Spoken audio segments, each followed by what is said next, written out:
तो hello dear students, very good evening all of you. कैसे हैं आप सभी लोग? आई होप आप सभी लोग बहुत बढ़िया होंगे और अपने एग्जाम की तैयारी कर रहे होंगे। डियर, आप सभी ने एनसीएल का फॉर्म तो भर ही दिया होगा, यानी कि 15 जनवरी से इसकी डेट स्टार्ट हो चुकी है और 5 फरवरी तक ये लास्ट डेट इसकी रहेगी फॉर्म फिलअप की। तो एग्जाम भी जैसे ही फॉर्म फिलअप होगा, एग्जाम की डेट भी आपको जल्दी मिल जाएगी, यानी कि हो सकता है कि 1-1.5 महीने में आपका एग्जाम भी शेड्यूल हो जाए। ठीक है ना?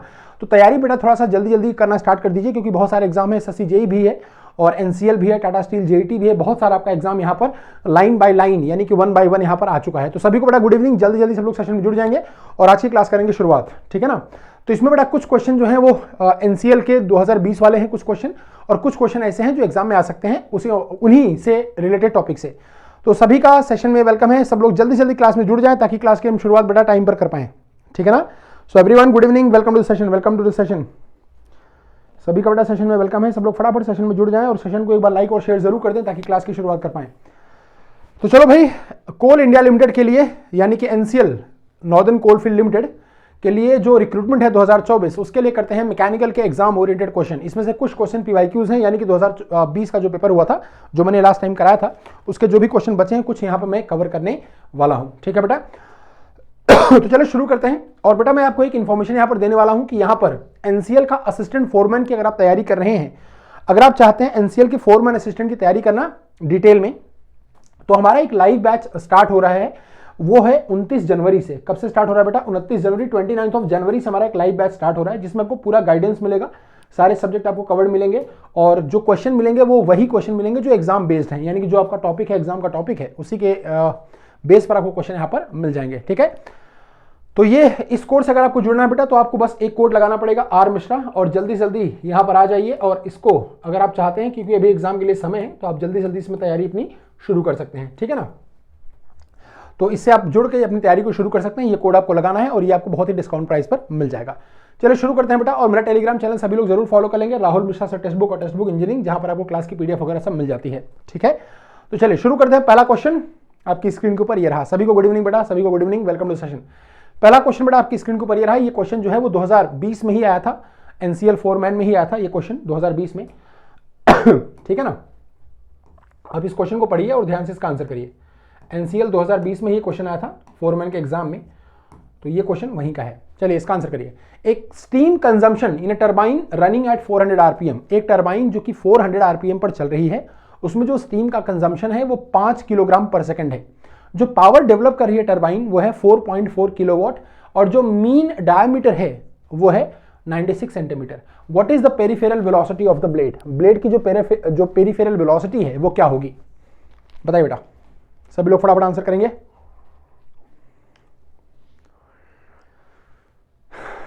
सभी लोग जल्दी जल्दी आंसर कर देंगे इसका बेटा।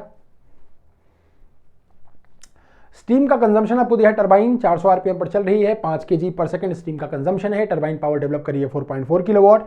जो बकेट की मीन डाया है वो आपको दे रखा है 96 सेंटीमीटर, और आपको पूछा है कि आप मुझे बताइए पेरिफेरल वेलोसिटी ऑफ ब्लेड। फटाफट आंसर करें। 200 मीटर पर सेकंड, 150 मीटर पर सेकंड, 20 मीटर पर सेकंड या 60 मीटर पर सेकंड? बताएं बेटा फटाफट, जल्दी जल्दी एवरीवन।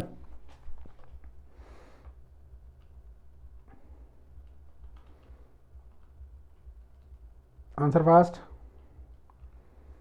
ठीक है, चलिए बेटा इसको सॉल्व कर लेते हैं, देखते हैं क्या आंसर आएगा। देखिए आपको पता है कि अगर आपको पेरिफेरल वेलोसिटी निकालनी है, जैसे आपको पता है कि टरबाइन का जो स्पीड रेशियो होता है, पेल्टन व्हील है, तो हम क्या निकालते हैं? बकेट की स्पीड अपॉन जेट की स्पीड, यानी कि U बाई V। और बेटा U क्या होता है? यहाँ पर देखिए U यानी कि जो बकेट की स्पीड होती है, या वेलोसिटी ऑफ ब्लेड है। किसकी वेलोसिटी पूछा है? ब्लेड की वेलोसिटी या कि बकेट की स्पीड। तो ब्लेड की स्पीड या बकेट की स्पीड जो आप निकालते हैं बेटा वो क्या होती है? ब्लेड की वेलोसिटी हम कैसे निकालते हैं? ब्लेड की वेलोसिटी बेटा हम कैसे निकालते हैं? तो ब्लेड की वेलोसिटी हम निकालते हैं पाई डी एन बाई 60 से। कैसे? पाई डी एन बाई 60 से निकालते हैं, जहां पर डी जो है वो क्या है? Mean dia of bucket, bucket की मीन डाया इसे हम बोलते हैं ना। तो बेटा क्या आ जाएगा? पाई आ जाएगा, और डी देखिए 96 सेंटीमीटर है, तो इसको आप कन्वर्ट कर लेंगे मीटर में, तो 0.96 आ जाएगा। और आरपीएम भी आपको 400 दे रखा है, तो यहाँ पर आपको बाई 60 कर देंगे, तो आपका आंसर देखिएगा कुछ 20 पॉइंट समथिंग, 20.106 आ जाएगा। क्या आ जाएगा? 20.106 कितना आ जाएगा? मीटर पर सेकेंड। यानी कि सबसे अप्रोप्रिएट जो आंसर है वो कौन सा है? Option C. क्या जाएगा? Option C. Very good, very good, बहुत बढ़िया, option C is correct. Clear? चले अगले क्वेश्चन पर। बहुत बढ़िया।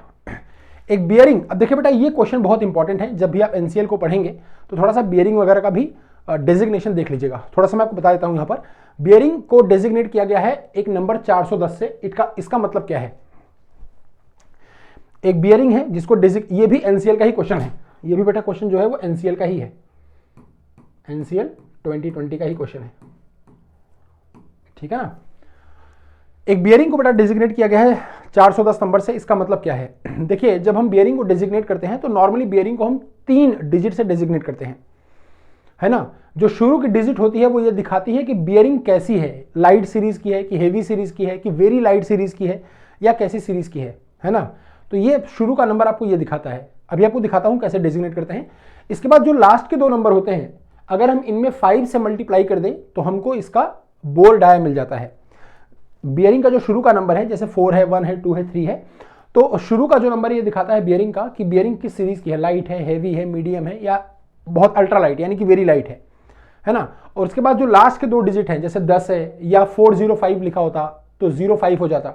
अगर हम उसको जैसे मान लीजिए लिखा है 305, तो 05 को अगर हम 5 से मल्टीप्लाई कर दें तो हमको बोर डाया मिल जाती है, यानी कि लास्ट की जो 2 डिजिट है अगर आप इसको 5 से मल्टीप्लाई कर देंगे तो आपको बोर की डाया मिल जाएगी, यानी कि 10 × 5 50 मिल जाएगा। तो बोर डाया 50 मिल जाएगा। बोर डाया 50 मिलने से ये दोनों आंसर गलत हो गए। अब बचा या तो ये, ठीक है। अब बियरिंग का डेजिग्नेशन देखिए, जो 4 नंबर होता है बेटा, 4 नंबर, ये बियरिंग की हेवी सीरीज को दिखाता है। किसको दिखाता है, हेवी सीरीज को, यानी कि ऑप्शन डी हो जाएगा करेक्ट। तो हेवी सीरीज होता है 4 नंबर और 10 को आप 5 से मल्टीप्लाई कर देंगे तो आपको मिल जाएगा बोर डाया ऑफ बियरिंग। देखिए यहां पर, ठीक है ना। तो यहां पर हेवी सीरीज दिखाता है आपको ये बोर डाया। किसने किसने आंसर किया, फटाफट आंसर करो सभी लोग, जल्दी जल्दी।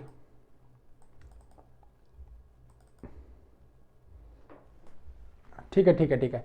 तो मैं आपको दिखाता हूं बेटा, देखिए जैसे अगर आप 100 सीरीज से जाएंगे, जैसे मान लीजिए 100 सीरीज है, तो 100 सीरीज बेटा क्या होती है, एक्स्ट्रा लाइट। क्या होती है, एक्स्ट्रा लाइट। 100 सीरीज जो होती है, जैसे मान लीजिए 103 लिखा है बियरिंग का डेजिग्नेशन, तो 100 जो सीरीज है वो एक्स्ट्रा लाइट के लिए है, ठीक है ना। जो लाइट सीरीज है वो 200 है। 200 की सीरीज बेटा क्या होती है, लाइट होती है। जो 200 की सीरीज होती है वो लाइट सीरीज के लिए होती है। मीडियम के लिए 300 सीरीज है, मीडियम के लिए जो सीरीज है वो 300 की होती है। और जो 400 होती है वो होती है हेवी के लिए। किसके लिए होती है, हैवी। तो ये क्या है, 410। तो 400 हैवी हो जाएगा और 10 में 5 से मल्टीप्लाई करेंगे तो आपको डाया मिल जाएगा। तो इस तरह से आप इसको डिजिग्नेट कर सकते हैं। जैसे मान लीजिए कहीं लिखा है 305, इसका मतलब क्या है, 305 जो सीरीज है बेटा, 300 किसकी सीरीज है, मीडियम सीरीज की बियरिंग है, मीडियम लोड की बियरिंग है, मीडियम सीरीज की बियरिंग है। और 05 × 5 यानी कि 25 इसका बोर्ड आया है। तो ऐसे आप इसको डिजिग्नेट कर सकते हैं। ऑप्शन डी करेक्ट हो जाएगा। इसका आंसर करेंगे। बहुत बढ़िया, ये भी काफी इंपॉर्टेंट क्वेश्चन है, काफी अच्छा क्वेश्चन है। इसका आंसर करिए सभी लोग। बहुत ही इंपॉर्टेंट क्वेश्चन है, इसका आंसर जरूर करिए। एक नोजल है बेटा जो एक्सपैंड करा एडियाबैटिकली। नोजल एक्सपैंड नहीं करा, मतलब नोजल में कोई एयर एक्सपैंड करी एडियाबैटिकली। 8 बार से लेके 8 बार और 500 केल्विन से लेके 455 केल्विन तक। अब देखिए यहां पर एडियाबैटिकली लिखा है, रिवर्सिबल नहीं लिखा है। क्वेश्चन को ध्यान से पढ़िए। अब the temperature would be 450 kelvin, यानी कि जब ये एडियाबैटिकली एक्सपैंड कर रही है एयर नोजल के अंदर, तो शुरू का टेम्परेचर 500 है और जो लास्ट का टेम्परेचर है वो 455 जा रहा है। अब अगर टेम्परेचर होता 450 केल्विन, अगर ये एक्सपेंशन आइसेंट्रोपिक होता, यानी कि अगर यही एक्सपेंशन रिवर्सिबल एडियाबैटिक होता, तो जो temperature at the end of expansion है वो आपको मिलता है 450 केल्विन। ऑब्वियसली मिलना भी चाहिए, क्योंकि एक्चुअल एक्सपेंशन में फ्रिक्शन ज्यादा है तो एंथैल्पी का ड्रॉप ज्यादा नहीं हो पाता। और रिवर्सिबल में क्योंकि फ्रिक्शन नहीं है तो एंथैल्पी का ड्रॉप ज्यादा होता है, तो टेम्परेचर आपको कम से कम मिलता है एग्जिट पर, ठीक है ना। तो यहां पर बेटा आपसे पूछा है नोजल की एफिशिएंसी। फटाफट आंसर करें सब लोग, जल्दी जल्दी सभी लोग आंसर करेंगे इसका। Everyone 45%, 90%, 85% and 40%। बहुत बढ़िया, क्या बात, बहुत बढ़िया। बी, क्या बात है, बहुत बढ़िया बी। तो बी वाले बच्चे बिल्कुल सही हैं, क्या बात है, बहुत बढ़िया। बेटा देखिए एफिशिएंसी, अगर हम नोजल की एफिशिएंसी निकालते हैं, एफिशिएंसी ऑफ नोजल, ठीक है ना, नोजल की एफिशिएंसी निकालें बेटा, क्या आ जाएगा। तो नोजल की जो एफिशिएंसी होती है वो होती है एक्चुअल एंथैल्पी का drop divide by isentropic enthalpy drop, isentropic. अब देखिए एक्चुअल एंथैल्पी क्या हो, चूंकि एयर है तो डीएच क्या हो जाएगा, सीपी डीटी। तो सीपी और डीटी एक्चुअल हो जाएगा, डीटी एक्चुअल और upon CP and DT isentropic, ठीक है ना। तो सीपी सीपी कट जाएगा क्योंकि एयर तो सेम ही है। तो एक्चुअल एंथैल्पी का ड्रॉप बेटा देखिए कितना है, T final minus T initial, 500 minus 455 कितना आ गया 45, 500 माइनस 445 कितना आ गया बेटा 45 आ गया, डिवाइड बाय एक्चुअल ये कितना है 500 और फाइनल कितना होता है 450 का, कितना होता 450 का। तो यहाँ पर लिख देते कितना 45 डिवाइड बाई 50 कितना आ जाता 90%। तो ऑप्शन क्या आ जाएगा आपका, बी ऑप्शन आपका एकदम करेक्ट हो जाएगा, ठीक है ना। और बेटा मैं आपसे एक चीज और सजेस्ट करूंगा, जब भी आप एनसीएल की तैयारी करें तो थोड़ा सा इलेक्ट्रिकल जरूर पढ़ लें। अब मैं इसलिए नहीं बोल रहा हूं कि इस बार इलेक्ट्रिकल आएगा, मैं इसलिए बोल रहा हूं क्योंकि पिछली बार इलेक्ट्रिकल आया था। इलेक्ट्रिकल से 4-5 क्वेश्चन आए थे, जैसे बेसिक जैसे ओम्स लॉ क्या होता है, जैसे लेंज लॉ क्या होता है, जैसे इलेक्ट्रिक फ्लक्स क्या होता है, मैग्नेटिक फ्लक्स क्या होता है, फ्लक्स लाइंस क्या होती हैं, थंब रूल क्या होता है। बस ये थोड़ा सा टॉपिक पढ़ लीजिए, 8-10 टॉपिक पढ़ लीजिए, बाकी इतना जरूरत नहीं है, ठीक है ना। नेक्स्ट पे आते हैं। अच्छा देखिए यहाँ पर लिख दिया गया इसको, ये मैंने यहाँ पर इंक्लूड कर दिया, कोई बात नहीं। ये बियरिंग वाला यही है, ये बियरिंग वाला है। ये एक्स्ट्रा लाइट के लिए 100, मीडियम के लिए 300, लाइट के लिए 200 और हैवी के लिए 400, ठीक है ना। चलिए, when can two force be in equilibrium, दो फोर्स बेटा इक्विलिब्रियम में कब हो सकते हैं बताइए। दो फोर्स आपके इक्विलिब्रियम में कब हो सकते हैं, जब they are equal in magnitude, they are collinear, they are opposite in direction, या ऑल ऑफ द अबव। फटाफट से आंसर करिए सब लोग, जल्दी जल्दी, एवरीवन शुड आंसर करो भाई, करो करो आंसर करो।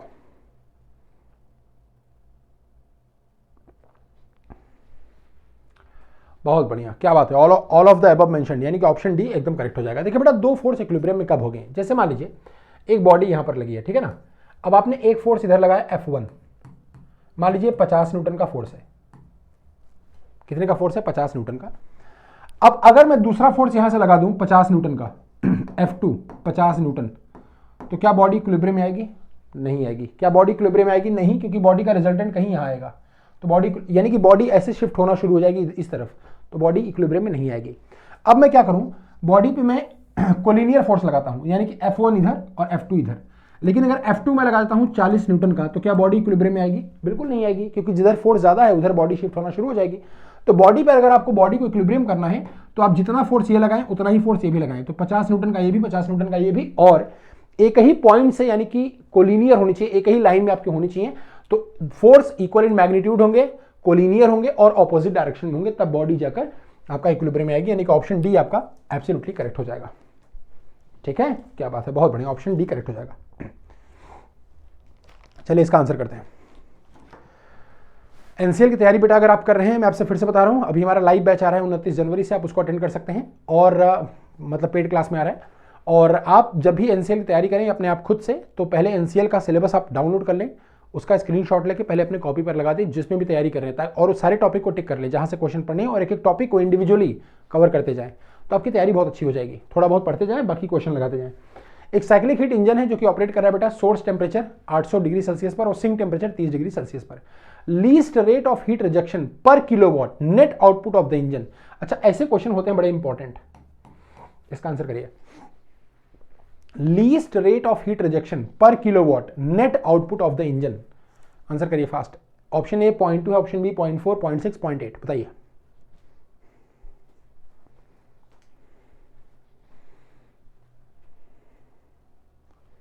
बताइए सर फटाफट, बहुत बढ़िया। चलो बेटा देख लेते हैं। देखिए ये एक इंजन है ना, ये T1 और T2 के बीच में लगा है, ये एक इंजन है, ये T1 और T2 के बीच में लगा है, ये वर्क कर रहा है W, यहां से हीट ले रहा होगा Q1, और यहां पे हीट रिजेक्ट कर रहा है कितना Q2। किसको रिजेक्ट कर रहा है बेटा, T2 को, ठीक है ना। अब ये जो W होता है बेटा वो कितना, देखिए ये इंजन है, इसको हमने मान लिया अपना सिस्टम, तो इसकी तरफ जो भी हीट आ रही है Q1, ये बराबर है इससे जो दूर जा रही है, यानी कि Q1 is equal to W plus Q2, यानी कि यहां पर अगर मैं लिखूं W तो क्या आ जाएगा Q1 माइनस Q2, ठीक है ना। अब इसमें एक चीज और लिखा होता कि अगर यही लिखा होता कि ये रिवर्सिबल इंजन है तो ज्यादा बेटर था, बट नहीं दिया तो हम रिवर्सिबल मार्क लगा देते हैं। आपसे बेटा देखिए क्या पूछा है, आपसे पूछा है least rate of heat rejection. Heat rejection क्या हो रहा है Q2, least rate of heat rejection हो रहा है Q2 divided by network output of engine. Network output क्या है Q1 माइनस Q2। अब बेटा इसको मैं रिवर्सिबल मार्क लगा देता हूं क्योंकि और कोई ऑप्शन है ही नहीं, क्योंकि Q1 Q2 आपको दिया ही नहीं है, तो आपके पास मजबूरी है कि आपको Q1 और Q2 T1 T2 के फॉर्म में लेने पड़ेंगे। तो आप यहां पर लिख सकते हैं T2 bye T1 minus T2। तो T2 देखिए कितना है, T2 आपका है 30 डिग्री सेल्सियस, तो 30 का मतलब क्या होगा 303, 273 ऐड कर दीजिए 303 आ जाएगा, divide by T1 minus T2, 800 minus 30 कितना हो जाएगा 770, कितना हो जाएगा 770, 800 माइनस 30 कितना हो जाएगा बेटा 770। आप सॉल्व करेंगे तो आपका आंसर 0.39 समथिंग आ जाएगा, जो कि 0.4 के करीब आएगा। कितना आएगा 0.4 के करीब, यानी कि ऑप्शन बी आपका एकदम सही हो जाएगा। क्या बात है, ऑप्शन बी बिल्कुल सही बात, बहुत बढ़िया। ठीक है बच्चे, ऑप्शन बी बिल्कुल सही है, 0.4 आ जाएगा। नेक्स्ट पे आते हैं, एक फिक्टिशियस प्रेशर है, if it is acted on the piston during the entire power stroke would produce the same amount of net work as that produce during the actual cycle. एक ऐसा काल्पनिक, एक ऐसा इमेजिनरी प्रेशर जो हम ये मानते हैं कि पूरे इंजन पर कंटिन्यूअसली काम कर रहा है, पूरे साइकिल के दौरान कंटिन्यूअसली काम कर रहा है, और ये उतना ही वर्क प्रोड्यूस करता है इस प्रेशर से। मतलब अगर ये प्रेशर इंजन पर काम कर रहा है, इससे हमको उतना ही वर्क मिलता है जितना एक्चुअल इंजन दे रहा है, एक्चुअल साइकिल दे रही है। इस प्रेशर को हम क्या बोलते हैं, बहुत ही बढ़िया, बहुत ही आसान सा क्वेश्चन है, आंसर कर दीजिए। मीन इफेक्टिव प्रेशर क्या बोलते हैं, मीन इफेक्टिव प्रेशर या एवरेज प्रेशर भी आप इसे बोल सकते हैं। और आपको ये भी पता है कि जो मीन इफेक्टिव प्रेशर है बेटा वो क्या होता है, पीएम में अगर आप वीएस से मल्टीप्लाई कर दें तो आपको मिलता है वर्क डन। लेकिन आज मैं आपको एक चीज और ध्यान से बता रहा हूं, जरा ध्यान से सुनिएगा। ये जो वर्क डन होता है बेटा, ये क्या होता है, this is work done, this is work done, work done पर साइकिल, पर साइकिल पर सिलेंडर। ये जो वर्क डन होता है, आप ये ध्यान रखिएगा, ये क्या होता है बेटा, पीएम इंटू वीएस जो वर्क डन होता है, ये होता है वर्क डन पर साइकिल पर सिलेंडर। एक सिलेंडर से एक साइकिल में जो आपको वर्क मिल रहा है, that is work done PM into VS. ठीक है, ऑप्शन सी यहां पर करेक्ट हो जाएगा, बहुत बढ़िया, शानदार। विच of the following statement describes the resultant of two forces. दो फोर्स के रिजल्टेंट को कौन डिस्क्राइब कर रहा है, दो फोर्स के बेटा रिजल्टेंट को कौन डिस्क्राइब कर रहा है, force that maintains the system in equilibrium, ये द नहीं है बेटा, दैट है, क्या है that, force that maintains the system in equilibrium, या force that has the highest magnitude in the system, या force that has the same effect as that of two forces, या force that has the same effect as one forces. तो आपको यार पता है, simple सी बात है। आंसर करिए, ऑप्शन, बहुत बढ़िया, ऑप्शन सी करेक्ट हो जाएगा, वेरी नाइस। तो बेटा देखिए यहां पर जो रिजल्टेंट है फोर्स का वो क्या होता है, जो रिजल्टेंट दो फोर्स का क्या होता है। जैसे मान लीजिए एक फोर्स है F1, एक फोर्स यहां पर लग रहा है F2, ठीक है ना। तो ये दोनों फोर्स इंडिविजुअली जितना इफेक्ट दे रहे हैं, यानी कि ये दोनों फोर्स कंबाइंड रूप से इंडिविजुअली ये और इंडिविजुअली ये, इन दोनों को जोड़ दो, इन दोनों का जितना टोटल इफेक्ट है वो इफेक्ट देगा आपका कौन, रिजल्टेंट। कौन देगा, रिजल्टेंट। आपने पढ़ा होगा पैरेललोग्राम लॉ, पैरेललोग्राम का लॉ ऑफ वेक्टर एडिशन, ठीक है ना। तो यहां पर आ जाएगा आपका पूरा, बिल्कुल क्या आ जाएगा, ऑप्शन सी करेक्ट हो जाएगा। तो force that has the same effect as two forces, इसे बोलते हैं रिजल्टेंट ऑफ टू फोर्सेस। इसका आंसर करिए। एक साइक्लिक, अब यहां पर कंफ्यूज मत होइएगा, यहां पर आप दो ऑप्शन में कंफ्यूज हो सकते हैं, बट कंफ्यूज मत होइएगा। An ideal cycle based on the concept of combination of two heat transfer processes, one at constant volume and another at constant pressure. एक आइडियल साइकिल जो इस कंसेप्ट पर बेस है कि उसमें हीट ट्रांसफर का जो प्रोसेस है वो दो तरह से हो रहा है, एक कांस्टेंट वॉल्यूम पर, एक कांस्टेंट प्रेशर पर। ये साइकिल बेटा कौन सी है बताइए, कौन सी साइकिल है बताएं सब लोग। Auto cycle, dual cycle, diesel cycle या कार्नोट साइकिल।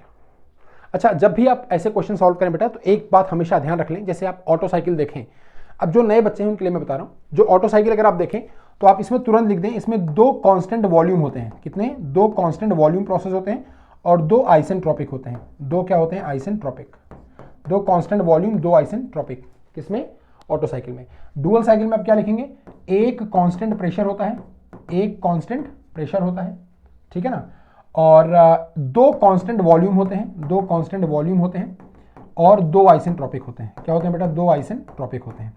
ऐसे ही कार्नोट साइकिल में बेटा दो आइसोथर्मल, दो आइसोथर्मल होते हैं और दो आइसेंट्रोपिक होते हैं। ये सब आप लिख लिया करें। जो नए बच्चे हैं, तैयारी जब आप शुरू करते हैं तो आप ऐसे ही बेसिक से तैयारी शुरू करिए, जीरो से, ठीक है ना। डीजल साइकिल बेटा क्या होता है, एक डीजल साइकिल में आपका एक कांस्टेंट प्रेशर होता है, एक कांस्टेंट प्रेशर, एक कांस्टेंट वॉल्यूम और दो आइसेंट्रोपिक, दो आइसेंट्रोपिक, ठीक है ना, डीजल में। तो कौन सा ऑप्शन आ जाएगा, डुअल साइकिल आ जाएगा। डुअल साइकिल में हीट एडिशन दो बार होता है, पहला हीट एडिशन कांस्टेंट वॉल्यूम पर, दूसरा हीट एडिशन कांस्टेंट प्रेशर पर। क्यों होता है, कैसे होता है, इसका मैंने पूरा डिटेल में वीडियो किया है, 1 shot thermodynamics, 1 shot RAC, 1 shot IC engine, वो आप देख सकते हैं। उसका जो बाकी बचा पार्ट है वो भी मैं जल्दी कवर कर दूंगा, ठीक है ना। ऑप्शन बी करेक्ट हो जाएगा। नेक्स्ट पाइए, बहुत बढ़िया, वेरी गुड। आपसे एनटीयू पूछा है, यानी कि number of transferred unit. Heat exchanger में एनटीयू हम पढ़ते हैं, नंबर ऑफ ट्रांसफर्ड यूनिट। तो हीट एक्सचेंजर का पूछा है, हियर नहीं है, हीट एक्सचेंजर है। क्या है बेटा? Heat exchanger. तो हीट एक्सचेंजर में आपसे पूछा है number of maximum number of transferred units. If overall heat transfer coefficient आपको 275 दिया है और सरफेस एरिया आपको हीट एक्सचेंजर का दिया है 10.82 और मिनिमम हीट कैपेसिटी आपको दिया है 1380। बताइए कितना आएगा? बहुत बढ़िया, वेरी नाइस। सब लोग आंसर करेंगे जल्दी जल्दी। Calculate maximum NTU of heat exchanger. अगर आपको ओवरऑल हीट ट्रांसफर कोएफिशिएंट दिया है 275, सरफेस एरिया दिया हीट एक्सचेंजर का 10.82 और मिनिमम हीट कैपेसिटी रेट आपको दिया है कितना? 1380 वॉट पर डिग्री सेल्सियस। ठीक है। अच्छा बेटा, आप एक चीज से कंफ्यूज मत होइएगा, ये जो सी मिनिमम है ना, ये आप ये मत समझिएगा स्पेसिफिक हीट है। No, it is heat capacity rate, it is MCP. ये क्या है? एमसीपी है। जो भी सी मिनिमम होता है ये हीट कैपेसिटी रेट है। हीट कैपेसिटी रेट का मतलब होता है एम इंटू सी, एम इंटू सीपी। देख लो, एम बेटा यहाँ मास फ्लो रेट है। मास फ्लो रेट क्या होता है? केजी पर सेकेंड। और यहाँ पर सीपी क्या हो जाएगा? Kilo joule per KG. क्या हो जाएगा? Kilo joule per KG kelvin या kilo joule per KG degree Celsius. जो भी आप केल्विन लिखें, डिग्री सेल्सियस लिखें, लिख सकते हैं। तो देखिए, केजी से केजी कट जाएगा, किलो जूल पर सेकेंड क्या आ जाएगा? किलोवाट। और किलोवाट पर केल्विन या किलोवाट पर डिग्री सेल्सियस भी आप लिख सकते हैं, या वाट पर डिग्री सेल्सियस आप लिख सकते हैं। यहां पर वही आपको दिया हुआ है, ठीक है ना यार। अगर सीपी हम किस में ले लेंगे? Joule per KG degree Celsius में ले रहे हैं। अगर हमने सीपी को joule per KG degree Celsius लिख दिया तो जूल पर सेकंड क्या हो गया? वॉट हो गया। तो ये वॉट में आ गया। तो ध्यान रखिएगा, ये मिनिमम जो हीट कैपेसिटी रेट है बेटा, ये आपका स्पेसिफिक हीट नहीं है, ये एमसीपी है, एमसीपी मिनिमम, ठीक है ना। तो 2.156, क्या बात है, बहुत बढ़िया। ऑप्शन बी यहां पर करेक्ट हो जाएगा। देखिए बेटा, जो एनटीयू हम निकालते हैं वो एनटीयू कैसे निकालते हैं? एनटीयू जो निकालते हैं हम निकालते हैं UA upon minimum heat capacity rate, यानी कि एमसीपी मिनिमम।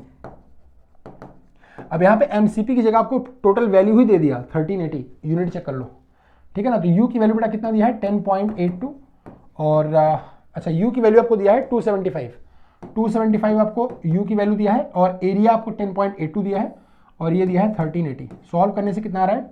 2.156। कितना आ जाएगा? 2.156 आपका आंसर आ जाएगा। तो ऑप्शन बी यहां पर बच्चे एकदम करेक्ट हो जाएगा, ठीक है। आइए नेक्स्ट बात है, बहुत शानदार, क्या बात है, बहुत बढ़िया। इसका आंसर करो बेटा। एक बॉडी है, मास m की मूव कर रही है uniformly along a circle having radius r।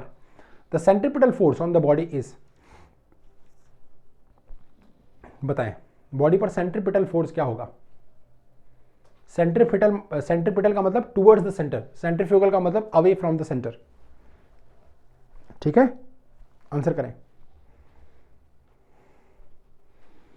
बहुत बढ़िया, आंसर क्या आ जाएगा बेटा? mv² आर आ जाएगा। क्या आ जाएगा? Option mv² R. देख लो, कोई बॉडी बेटा जब मूव करती है सर्कुलर मोशन में, है ना, तो उसकी वेलोसिटी हमेशा क्या होती है? रेडियस के टेंजेंट।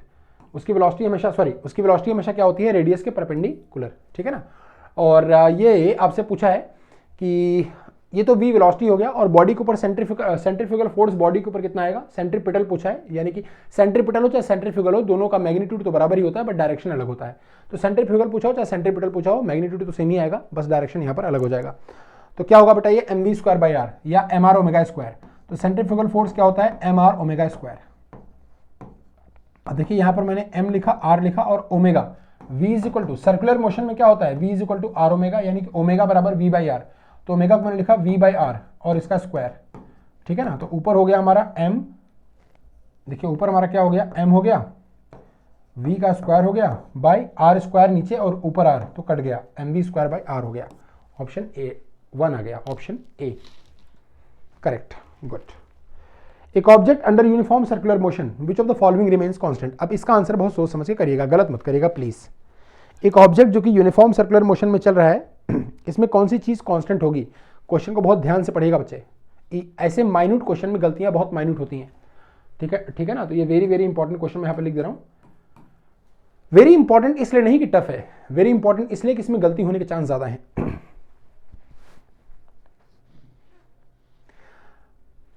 अब ध्यान से देखिए, बहुत बढ़िया, हाँ वेरी गुड। अब ध्यान से देखिए बेटा, यहाँ पर एक बॉडी है जो कि सर्कुलर मोशन में चल रही है। किसमें चल रही है? सर्कुलर मोशन में चल रही है।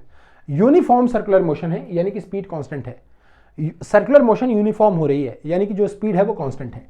अब बेटा मुझे एक बात बताइए, अगर स्पीड कांस्टेंट है, अगर स्पीड कांस्टेंट है तो काइनेटिक एनर्जी क्या होती है? Half mv²। मास तो कांस्टेंट है, स्पीड भी कांस्टेंट है, तो काइनेटिक एनर्जी क्या होगी? कांस्टेंट नहीं होगी? काइनेटिक एनर्जी क्या होगी? कांस्टेंट हो जाएगी।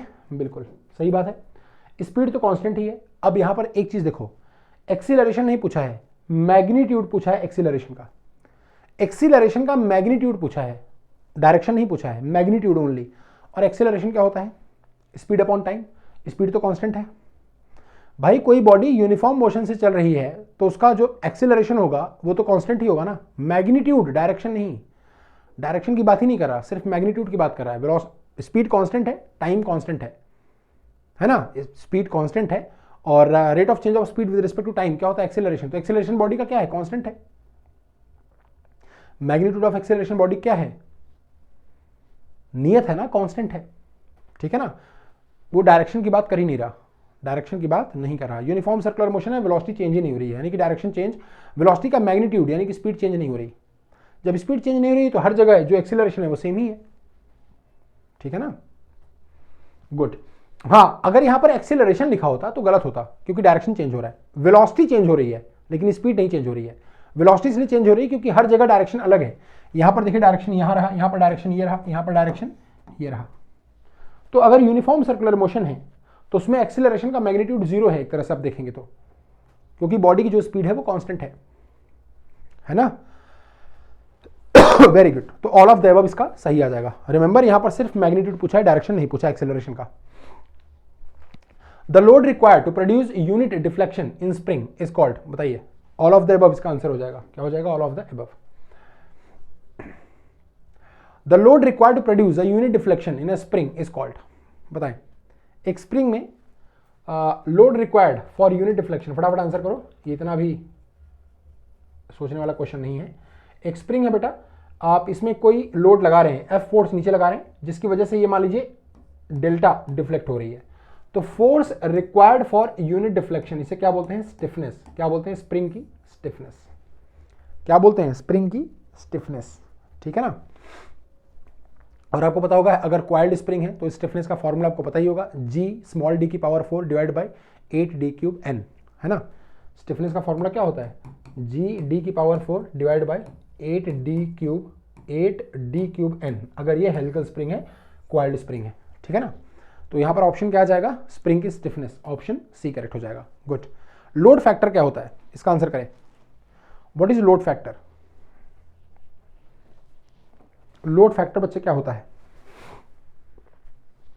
लोड फैक्टर, इस पे हमने अभी कल ही क्वेश्चन किया था, लोड फैक्टर के ऊपर एक न्यूमेरिकल किया था। तो लोड फैक्टर भी आप जरूर पढ़ लीजिएगा, अगर आप एनसीएल की तैयारी कर रहे हैं तो लोड फैक्टर भी आपका इंपॉर्टेंट होता है और इसको जरूर पढ़ लीजिएगा। ठीक है बेटा? 3 तरह के आपको लोड मिलेंगे पावर प्लांट में। जैसे मान लीजिए आपका कोई पावर प्लांट है ना, उसकी मैक्सिमम जो औकात है, मान लीजिए कोई पावर प्लांट है, उसकी मैक्सिमम जो कैपेसिटी है, मैक्सिमम कैपेसिटी प्लांट की वो कितनी है? मान लीजिए 500 मेगावाट। 500 मेगावाट प्लांट की कैपेसिटी है। ध्यान समझिए, आपने 500 मेगावाट का प्लांट लगा दिया, यानी कि अपनी मैक्सिमम औकात में वो 500 मेगावाट की पावर डिलीवर करेगा। जो प्लांट पर बेटा एवरेज लोड है, यानी कि अब पावर प्लांट है, उससे आप इलेक्ट्रिसिटी को प्रोड्यूस कर रहे हैं, तो बहुत सारे हाउस होल्ड कनेक्ट हैं इलेक्ट्रिसिटी के लिए। तो इस पर जो एवरेज लोड है, सारे हाउस होल्ड का मिलाकर जो एवरेज लोड है, मान लीजिए वो है आपका 300 मेगावाट। कितना है? 300 मेगावाट का एवरेज लोड है। लेकिन कभी कभी ऐसा होता है कि किसी किसी दिन आपका पीक डिमांड बहुत ज़्यादा बढ़ जाती है, मतलब एवरेज से ज़्यादा बढ़ गई। जैसे मान लीजिए अचानक से गर्मी आ गई। अब मान लीजिए मार्च का महीना चल रहा था तो मौसम नॉर्मल था, तो लोग अपने एसी फ्रिज को बंद कर रखे थे। तो मान लीजिए एवरेज लोड 300 मेगावाट का है, लेकिन अचानक से जब अप्रैल आया, गर्मी बढ़ी, मई आया, तो लोड की डिमांड बढ़ गई।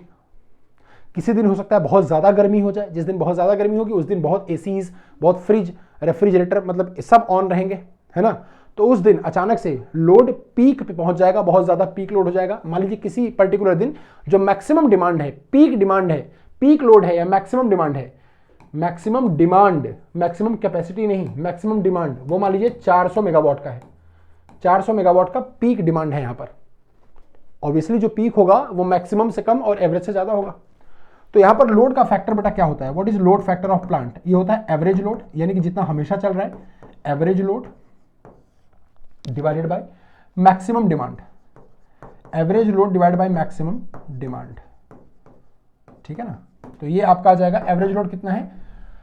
अगर ये क्वेश्चन, अब देखो यहां पर तो आंसर आ जाएगा आपका ratio of average to maximum demand, average demand upon maximum demand. लेकिन अगर इस क्वेश्चन को मुझे सॉल्व करना हो, जो मैंने क्वेश्चन यहां पर दिया, तो कैसे सॉल्व करेंगे। एवरेज लोड कितना है बेटा, 300 मेगावाट का है, और मैक्सिमम डिमांड कितनी है, 400 की। तो 0 0 कट जाएगा, 3/4 आ जाएगा। कितना आ जाएगा, 3/4। ये हो जाएगा लोड फैक्टर। क्या हो जाएगा, लोड फैक्टर। आई थिंक ये क्लियर आपको हो गया होगा, ठीक है ना। तो यहाँ पे जो लोड फैक्टर है वो कितना है, 75%। कितना लोड फैक्टर है बेटा, 75%। चलिए अगले क्वेश्चन पे आते हैं। Very good, option A correct हो जाएगा, बहुत बढ़िया। अगले क्वेश्चन पे आते हैं। हाँ, ये बताइए, हुप स्ट्रेस का क्वेश्चन है, थिन सिलेंडर का। आंसर बताइए। The process in a thin walled tube, the pressure in a thin walled tube with diameter 0.03 meter and thickness 0.001 meter is 1000 kilopascal। 1000 kilopascal मतलब 1 megapascal। आंसर किसमें पूछा है बेटा, megapascal, kilopascal, ठीक है ना। तो यहां पर 10 बार या 1000 kilopascal दे रखा है। हुप स्ट्रेस आपको पता नहीं है। आंसर करिए जल्दी जल्दी सभी लोग। बहुत सुंदर, बहुत बढ़िया, सब लोग जल्दी जल्दी आंसर कर दो भाई।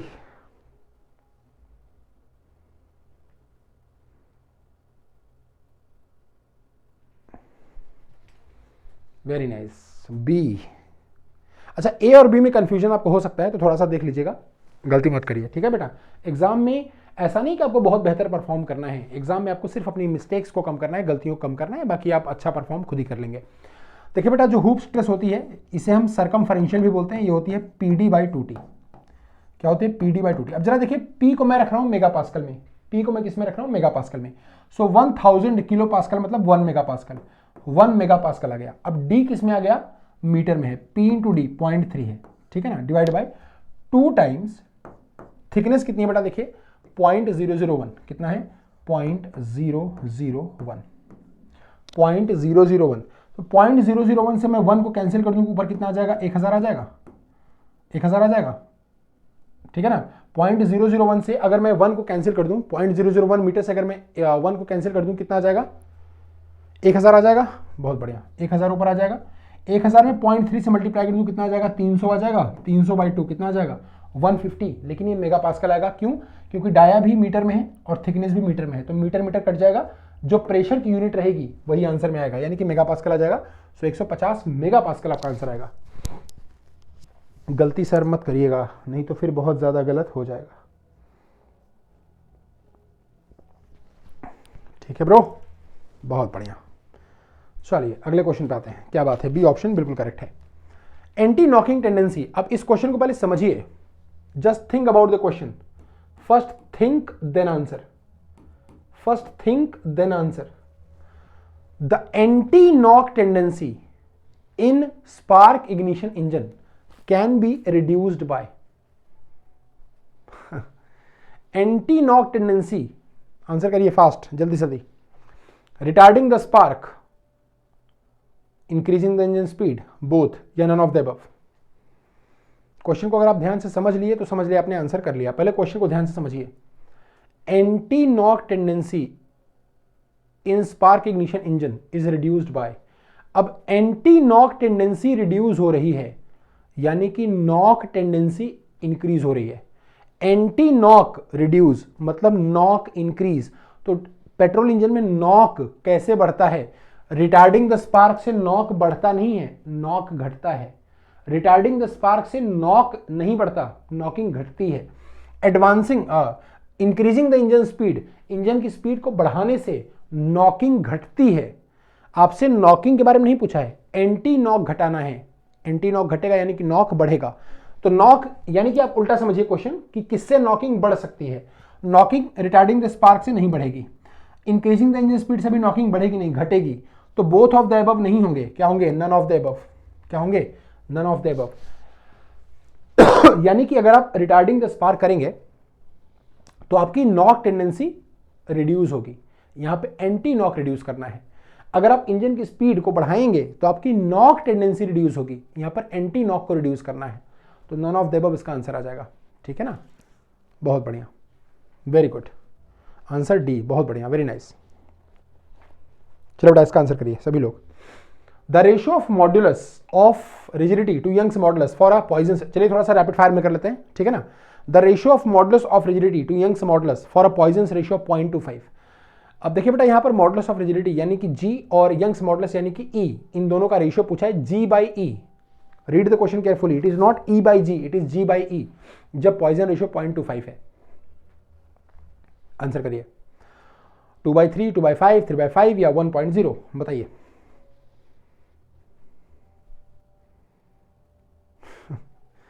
बहुत बढ़िया, बी, पक्का बी? अरे ये बोल दो, ये बोल दो भाई। चलो बहुत बढ़िया, तो बेटा देख लेते हैं, लगा लेते हैं, इसको सॉल्व कर लेते हैं। ई इज इक्वल टू क्या होता है, 2g 1 प्लस म्यू, यही होता है ना, E is equal to 2g 1 plus mu आ जाएगा। अब यहां से आपसे g बाई ई पूछा है, तो g बाई ई बेटा क्या हो जाएगा, देखिए g बाई ई क्या हो जाएगा, 1/2 1 प्लस म्यू। तो यहां पर देखेंगे आप 1/2 करेंगे और 1 प्लस म्यू यानी कि 1 प्लस 0.25, तो अंदर आ जाएगा 1.25 और 2 से मल्टीप्लाई हो जाएगा तो 2.5 आ जाएगा। सो 1/2.5 क्या होता है, 5/2, 2.5 का मतलब 5/2, तो 2 जाएगा ऊपर, 5 रह जाएगा नीचे, आंसर आ जाएगा 2/5 यानी कि 40%। कितना आ जाएगा, 2/5। तो आपका जो इन दोनों का रेशियो है वो कितना आ जाएगा, 40% यानी कि 0.4 आ जाएगा, यानी कि 2/5 आ जाएगा। गुड, अगला क्वेश्चन, बहुत बढ़िया। अल्फा मिथाइल निफ्थलीन जो होता है C11H10, इसका C10 नंबर क्या होता है। अब देखिए बेटा C10 नंबर क्या होता है, C10 नंबर दो फ्यूल को मिला के हम निकालते हैं, एक alpha methyl naphthalene that is C11H10 और दूसरा नॉर्मल C10 यानी कि C16H34। इन दोनों के मिक्सचर में जो परसेंटेज बाय वॉल्यूम किसका है, C10 का, इन दोनों के मिक्सचर में जो परसेंटेज बाय वॉल्यूम C10 का है वही हम बोलते हैं C10 नंबर। इन दोनों के मिक्सचर में जैसे मान लीजिए हमने ब्लेंड बनाया, 10% आपने ये डाला अल्फा मिथाइल निफ्थलीन और 90% डाला आपने C10, एग्जाम्पल दे रहा हूँ, या 40% आपने ये डाला अल्फा मिथाइल निफ्थलीन और 60% डाला आपने C10 बाय वॉल्यूम, तो वो जो मिक्सचर है उसका C10 नंबर कितना हो गया, 60, उसका C10 नंबर क्या हो गया, 60, और वो उतना ही नॉकिंग देगा इन दोनों का मिक्सचर जिसमें 60% C10 है और 40% अल्फा मिथाइल निफ्थलीन है जिसका C10 नंबर 60 है, वो उतना ही नॉकिंग देगा जितना कि एक्चुअल डीजल आपको दे रहा है, ठीक है ना। ओके, तो यहां पर कितना आ जाएगा, इसका C10 नंबर आ जाएगा 0। तो चूंकि ये देखिए पेट्रोल इंजन के लिए सबसे बेहतर फ्यूल होता है आइसोऑक्टेन, सबसे वर्स्ट फ्यूल होता है नॉर्मल हेप्टेन। डीजल इंजन के लिए सबसे बेहतर फ्यूल होता है, सबसे बढ़िया फ्यूल होता है C10 जिसका C10 नंबर 100 होता है, और सबसे वर्स्ट फ्यूल होता है अल्फा मिथाइल निफ्थलीन जिसका C10 नंबर 0 होता है। इंडिया में जो फ्यूल अवेलेबल है, जो डीजल फ्यूल अवेलेबल है इंडिया में, उनका ऑक्टेन नंबर नॉर्मली अगर हम बात करें तो 45 से लेकर आपको 60 के अराउंड मिल जाता है, 40 से 60, 40 से 50 कई जगह लिखा है, बट 60 तक आपको C10 नंबर मिल जाता है। अगर बेटा हम ऑक्टेन, अगर हम पेट्रोल के C10 नंबर की बात करें, किसके, C10 नंबर ऑफ पेट्रोल, अगर आप पेट्रोल के C10 नंबर की बात करते हैं तो हम कैसे निकालते हैं पेट्रोल का C10 number, 60 minus octane number by 2, ध्यान रखिएगा, 60 minus octane number by 2, this is the C10 number of petrol, ठीक है ना। अब इंडिया में जो पेट्रोल अवेलेबल है उनका C10 नंबर 80 to 90 होता है, तो अगर एक बार आप 80 लेंगे तो आ जाएगा 60 माइनस 80 बाई 2 यानी कि 60 माइनस 40 कितना आ जाएगा 20, और अगर एक बार आप 90 लेंगे तो C10 नंबर आ जाएगा आपका 60 माइनस 90 बाई 2 यानी कि 45 दैट इज इक्वल टू 15। यानी कि इंडिया में जो पेट्रोल अवेलेबल है उनका जो C10 नंबर है, इंडिया में जो पेट्रोल अवेलेबल है उनका जो C10 नंबर है वो 15 से 20 तक होता है। अब चूंकि पेट्रोल का C10 नंबर बहुत कम है, 15 से 20 होता है, इसलिए जो पेट्रोल है वो डीजल के लिए, डीजल इंजन के लिए अच्छा फ्यूल नहीं है। Petrol is not a good fuel for diesel engine because it has very low C10 number. जब आप पेट्रोल को डालेंगे डीजल इंजन में तो आपका डीजल इंजन बहुत ज्यादा स्मोक करेगा, बहुत ज्यादा स्मोक करेगा नहीं, मतलब स्मोक क्रिएट करेगा, ठीक है ना। इस वजह से हम पेट्रोल को डीजल इंजन में यूज नहीं कर सकते। नेक्स्ट, फ्रेयॉन ग्रुप के रेफ्रिजरेंट। अब बेटा देखिए इनमें से जो आंसर दिया है वो आंसर ऐसा कोई भी आंसर नहीं है जो एग्जैक्टली सही है, मैं आपको बताऊं ऐसा कोई भी आंसर नहीं है जो एग्जैक्टली सही है, बट ठीक है, मोस्ट अप्रोप्रिएट आंसर को सिलेक्ट करिए और बताइए। मोस्ट अप्रोप्रिएट आंसर को सिलेक्ट करिए और बताइए। जो फ्रेयॉन ग्रुप के रेफ्रिजरेंट हैं वो क्या होते हैं, जैसे R12, R22, फ्रेयॉन ग्रुप के जो रेफ्रिजरेंट है वो क्या होते हैं, inflammable, toxic, non flammable, toxic या non toxic and non inflammable. देखिए, तो जो फ्रेऑन ग्रुप के रेफ्रिजरेंट है बेटा वो नॉन इन्फ्लेमेबल तो होते हैं, यानी कि बहुत ज़्यादा इन्फ्लेमेबल नहीं होते, नॉन इन्फ्लेमेबल होते हैं। अमोनिया बहुत ज़्यादा इन्फ्लेमेबल है, बहुत ज़्यादा ज्वलनशील है, अमोनिया बहुत ज़्यादा टॉक्सिक है। लेकिन जो फ्रेऑन ग्रुप के रेफ्रिजरेंट हैं वो नॉन इन्फ्लेमेबल तो होते हैं बट टॉक्सिक, ऐसा नहीं कि नॉन टॉक्सिक होते हैं, टॉक्सिक होते हैं बट बहुत कम, मॉडरेट टॉक्सिक होते हैं, बहुत मॉडरेट टॉक्सिक, यानी कि हल्के हल्के टॉक्सिक होते हैं, स्लो पॉइजन, हल्का हल्का टॉक्सिक, ठीक है ना। तो नॉन टॉक्सिक आप लगा सकते हैं बट ये एग्जैक्टली सही नहीं है, मॉडरेटली टॉक्सिक होता तो ज़्यादा बेहतर होता।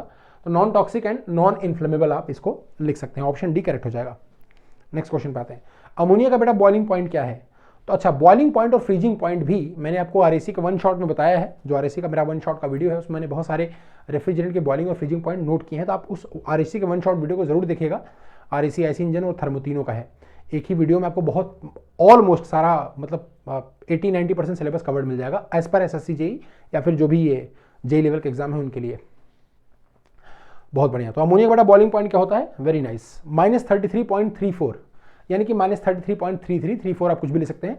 सो ऑप्शन सी आ जाएगा अमोनिया का बॉइलिंग पॉइंट, और ये जो है वो अमोनिया का फ्रीजिंग पॉइंट है। This is freezing point of ammonia and this is boiling point of ammonia. And ammonia के बारे में बेटा एक चीज और जान लीजिए, अमोनिया जो होता है वो हाईली क्या होता है? Highly inflammable. अमोनिया क्या होता है? इनफ्लेमेबल भी होता है, यानी कि बहुत ज्यादा ज्वलनशील होता है अमोनिया, एंड टॉक्सिक भी होता है। इसके बाद भी हम अमोनिया को यूज क्यों करते हैं? इसके बाद भी हम, चूंकि अमोनिया टॉक्सिक भी है, फ्लेमेबल भी है, तो हम इसको यूज क्यों कर रहे हैं? अच्छा, कंफ्यूज मत होना, मैं आपसे कई बार बता चुका हूं कि फ्लेमेबल और इनफ्लेमेबल ये दोनों एक ही वर्ड है। जो मतलब फ्लेमेबल का होता है वही मतलब इनफ्लेमेबल का भी होता है, दोनों का मतलब ज्वलनशील ही होता है, ठीक है ना। इसके बाद बेटा हम अमोनिया को यूज इसलिए करते हैं क्योंकि जो अमोनिया होता है ना, इसकी लैटेंट हीट ऑफ वेपराइजेशन बहुत ज्यादा होती है। कितना होता है? लगभग 1350 किलो जूल पर केजी, इसलिए हम अमोनिया को यूज करते हैं। Neutral axis of beam, fast answer सब लोग करेंगे जल्दी जल्दी एवरीवन। बीम की जो न्यूट्रल एक्सिस है उसके बारे में बताइए कुछ। The layers are subjected to maximum bending stress या मिनिमम बेंडिंग स्ट्रेस, या layers are subjected to compression, या layers are subjected to the layers do not undergo any strain, कि लेयर किसी भी स्ट्रेन में नहीं जाती। बताइए। Neutral axis, neutral axis, neutral axis, neutral axis, neutral axis पे कोई स्ट्रेस नहीं है। Sigma by Y, sigma by M by I is equal to sigma by Y is equal to E by R, है ना। तो यार देखो, sigma is equal to क्या आ जाएगा? M into Y by I हो जाएगा। अब न्यूट्रल एक्सिस पर वाई 0 हो जाएगा, भाई ये बीम है, ठीक है ना, आपका बीम का ये सेक्शन है। तो न्यूट्रल एक्सिस, वाई को हम कहाँ से ले रहे हैं? न्यूट्रल एक्सिस से। तो अगर आप न्यूट्रल एक्सिस पर ही हैं तो वाई 0 हो जाएगा, तो स्ट्रेस क्या आ जाएगी? 0 आ जाएगी। स्ट्रेस 0 क्यों है? क्योंकि कोई स्ट्रेन नहीं है। स्ट्रेस 0 क्यों है? क्योंकि कोई स्ट्रेन नहीं है, ठीक है ना। The layers do not undergo any strain, कोई स्ट्रेन ही नहीं हो रही है तो स्ट्रेस नहीं आएगी, कोई स्ट्रेन ही नहीं हो रही है तो स्ट्रेस नहीं आएगी। So layer do not undergo any strain, ठीक, good. Unit speed of turbine runner, turbine runner की बेटा यूनिट स्पीड क्या होती है? आंसर करेंगे सब लोग जल्दी जल्दी। टरबाइन रनर, टरबाइन की यूनिट स्पीड, पंप की यूनिट स्पीड, टरबाइन की स्पेसिफिक स्पीड, पंप की यूनिट स्पेसिफिक स्पीड, इनकी unit quantities, unit power, unit discharge, unit head, मतलब unit speed, unit power, unit discharge, turbine की और पंप की, ये सब शॉर्ट नोट्स में बनाकर जरूर रखिए, बहुत काम आएंगे। तो बेटा टरबाइन की जो रनर की जो यूनिट स्पीड है वो क्या होती है? n upon under root H. क्या होती है? n upon under root H, ये होती है यूनिट स्पीड टरबाइन की। ये होता है आपका टरबाइन का unit discharge q upon under root H, और टरबाइन का जो यूनिट पावर है वो होता है h टू द पावर 3/2, ठीक है ना। बहुत बढ़िया, क्लियर। ये बेटा ऐसा याद करने वाली चीज नहीं है, ऐसा नहीं कि आपको बहुत ज्यादा याद करना है। देखिए पावर क्या होता है, देखिए आप याद आप कैसे करेंगे? देखिए जैसे डिस्चार्ज है बेटा, वो क्या होता है? Area into velocity. एरिया क्या होता है? π/4d² आपने ले लिया, और v क्या है? Under root 2gh। तो q किसके प्रोपोर्शनल हुआ? अंडर रूट h के। तो q by under root h क्या हो गया? Constant. q by under root h क्या हो गया? कांस्टेंट, यानी कि ये होगा यूनिट डिस्चार्ज। अब अगर हम पावर की बात करें तो पावर बेटा क्या होता है? रो क्यू जी एच, रो क्यू जी एच, है ना। अब देखिए यहां पर रो है, जी है, क्यू क्या होता है, Q proportional to under root H, Q proportional to under root H, तो क्यू अंडर रूट एच के प्रोपोर्शनल हुआ और एक एच यहां पर आ गया, तो H under root H into H क्या आ गया, एच की power 3/2, so power proportional to H to the power 3/2, simple, या power upon H to the power 3/2, ये क्या हो गया, यूनिट पावर, ठीक है ना। तो ऐसा unit speed, unit power, unit discharge आप आराम से निकाल सकते हैं। तो ऑप्शन क्या आ जाएगा यहां पर, ऑप्शन ए करेक्ट हो जाएगा। गुड, अगले क्वेश्चन पे आते हैं। Which of the following are correct, atomic packing factor APF, atomic packing factor की करेक्ट, इनमें से करेक्ट स्टेटमेंट कौन सा है। एपीएफ जो होता है is the fraction of solid sphere volume in a unit cell, एक यूनिट सेल के अंदर सॉलिड स्फीयर का कितना वॉल्यूम है, इसको हम बोलते हैं एपीएफ। और एफसीसी स्ट्रक्चर में एपीएफ 0.74 होता है और बीसीसी में भी 0.74 होता है। इनमें से कौन सा सही है बताइए फास्ट, ये तो बहुत इजी क्वेश्चन है यार, बताओ जल्दी जल्दी। बहुत बढ़िया, कितना आ जाएगा बेटा, कितना आ जाएगा ऑप्शन, देखिए इनमें से सिर्फ एक गलत है, जो गलत है वो क्या है, बीसीसी का 0.74 नहीं होता। अगर मैं बेटा एपीएफ की बात करूं, अगर मैं एपीएफ की बात करूं और यहां पर स्ट्रक्चर की बात करूं, तो अगर यहां पर मैं सिंपल क्यूबिक लिखूं तो एपीएफ कितना होता है 52%, 52%। अगर मैं बीसीसी की बात करूं तो एपीएफ कितना होता है 68%। अगर मैं एफसीसी की बात करूं तो कितना होता है 74%। अगर मैं एचसीपी की बात करूं कितना होता है 74%।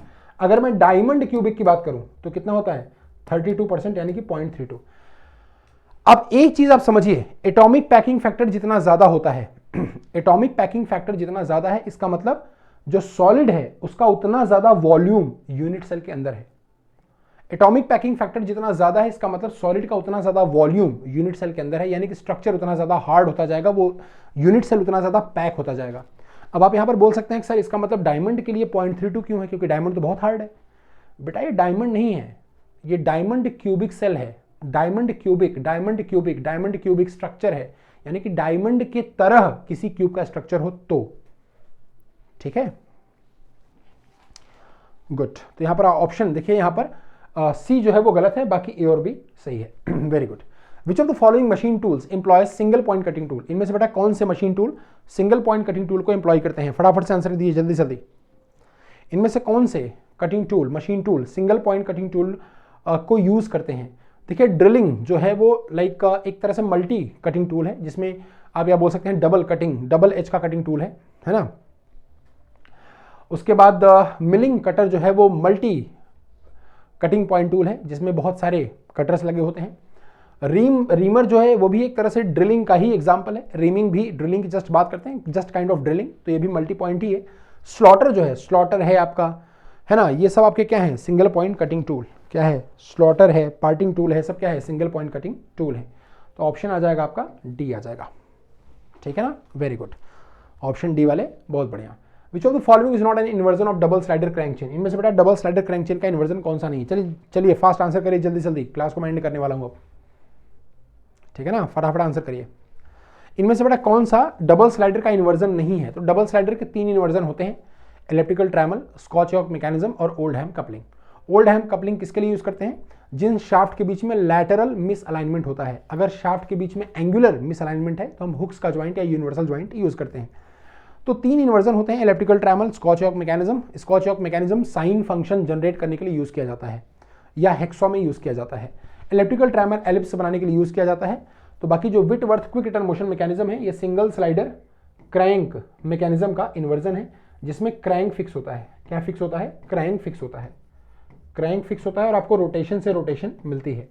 क्या मिलता है, क्रैंक फिक्स होता है और आपको जो मैकेनिज्म प्रोड्यूस कर रही है वो क्या प्रोड्यूस कर रही है, रोटेशन से रोटेशन, ठीक है ना। आइए अगले, बस तो हमारा यहां पर सेशन खत्म हो जाता है, ठीक है ना। तो बेटा मेरे टेलीग्राम चैनल को जरूर फॉलो कर लेंगे, और एनसीएल का एग्जाम अगर आप क्रैक करना चाहते हैं तो हमने जैसे आपको बताया कि अभी हमारा पूरा यहाँ पर एक हमने आपके लिए बिल्कुल नया कोर्स स्ट्रक्चर आपको दे रहे हैं, 29 जनवरी से आपको दे रहे हैं, जो कि उसी पर बेस्ड है जो कि एनसीएल का एग्जाम पैटर्न है। और सारे आपको यहाँ पर कंसेप्ट और थ्योरी के क्वेश्चंस या फिर जो भी एग्जाम से रिलेटेड क्वेश्चंस हैं, जो भी नया पैटर्न है, जो मतलब जो एनसीएल का पैटर्न है, उस पर सारे क्वेश्चंस आपको यहाँ पर मिल जाएंगे, सारे सब्जेक्ट कवर्ड हो जाएंगे, आपको लाइव क्लासेस वगैरह सब कुछ यहाँ पर मिल जाएंगी। तो बेटा अगर आप चाहते हैं इस कोर्स से जुड़ना, यानी कि अगर आप चाहते हैं कोई भी कोर्स परचेज करना, तो आपको यहाँ पर देखिए मेरा वीडियो चल रहा होगा, ठीक है ना। तो यहाँ पर मेरा वीडियो चल रहा होगा, इस वीडियो के नीचे आप आएंगे, मेरा टेलीग्राम का चैनल आप फॉलो कर लेंगे, यहाँ से Rahul Mishra sir text book, इसको जरूर फॉलो कर लीजिएगा। उसके बाद अगर आप चाहते हैं बेटा यहाँ पर AJ मैकेनिकल के कोर्स से जुड़ना तो आपको अच्छा खासा ऑफर मिल जाएगा। आप यहाँ पर जाएं, AJ मैकेनिकल के कोर्स पर जाएं, देखिए हमारा यहाँ पर पूरा कोर्स अवेलेबल है, जो भी आप चाहते हैं ले सकते हैं। तो आप यहाँ पर इस पर क्लिक करेंगे, पे नाउ करेंगे, और जैसे ही पे नाउ करेंगे आप यहाँ पे प्लान चेंज कर सकते हैं। 12 महीने 6 महीने का जो भी प्लान चाहते हैं बेटा यहाँ पर आराम से आप ले सकते हैं। इसके बाद आपको यहाँ पर देखिए जो भी प्राइस दिख रहा है आप इसमें कूपन कोड अप्लाई कर देंगे, मेरा राहुल मिश्रा, यानी कि आर मिश्रा आपको कूपन कोड अप्लाई करना है, RMISHRA करना है अप्लाई। और जैसा अप्लाई करेंगे जो भी कॉस्ट आपकी होगी वो आपको रिड्यूस होकर मिल जाएगी। ठीक है, तो जल्दी से जल्दी इस कोर्स से जुड़ें, इनरोल करें अपने आप को और तैयारी में जुड़ जाएं, क्योंकि एग्जाम बेटा बहुत सा पास आ रहे हैं। SSC JEE हो, चाहे आपका NCL हो, चाहे Tata steel JET। Tata steel JET का तो फिक्स ही है एग्जाम 18 फरवरी को, और SSC JEE का भी फिक्स है 4, 5, 6 जून को। और NCL का भी आप देखना कहीं ना कहीं मार्च में या फरवरी के लास्ट में आपको ये एग्जाम की डेट इसकी भी मिल जाएगी। फरवरी के लास्ट या 10 मार्च के अंदर ही आपको एग्जाम की डेट इसकी होपफुली मिल जाएगी। तो तैयार रहिए। Thank you so much, good day, take care, bye bye. Video को लाइक और शेयर जरूर करिएगा और अपने क्लास की तैयारी रेगुलर तरीके से करते रहिए। Thank you so much everyone, love you all and good night, take care, bye bye.